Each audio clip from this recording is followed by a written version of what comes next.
ഇത് അപ്പോൾ വീഡിയോ നിങ്ങൾ കണ്ടിട്ട് വന്നിട്ട് ഈ വീഡിയോ കാണാൻ തുടങ്ങിയാൽ വല്ലതും മനസ്സിലാവും. ആ കോൺ അയച്ചപ്പോൾ എൻ്റെ ഹെൽത്ത് കുറഞ്ഞു.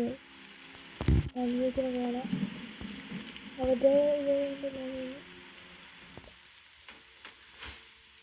ചൂടാക്കണിത്. വോൾഫിൻ്റെ പെപ്പറ്റൊന്നും കിട്ടിയില്ലല്ലേ ആ സാധനം. ബെൽറ്റ് അതിന് കുറച്ച് വീഡിയോ ഇത് കണ്ടിട്ടോ ഫസ്റ്റ് പാട്ട് കാണുക. എന്നാലേ ഞങ്ങൾക്ക് വല്ലതും മനസ്സിലാവും.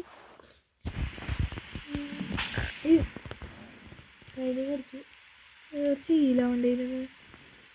എനിക്ക് കുറച്ച് ഹീലായിട്ട് വല്ല അറ്റാക്കിന് വേണ്ടിയിരുന്നു. അറ്റാക്കിന് ഷോക്ക് അടിച്ചിരുന്നു. അതെ ഇവിടെ എഴുതിയൊക്കെ ഉണ്ട് എന്തൊക്കെയോ. നീ കുറച്ച് ഹംഗറി സ്ട്രോങ് ആണോ എന്ത് ഹംഗറി ഡിയർ. ആ അപ്പോൾ ഗായ്സ് ഇന്നത്തെ വീഡിയോസ് ഇറങ്ങിയുള്ളൂ. പാർട്ട് 2 ഇതാണ്. അപ്പം നിങ്ങളെല്ലാവരും കണ്ടിട്ടുണ്ടാവും. Bye bye. എന്തായാലും എൻ്റെ അടുത്ത് ഇല്ല പറഞ്ഞല്ലേ കിട്ടുന്നത് കിട്ടിയിട്ടുണ്ടെങ്കിൽ സമാധാനം.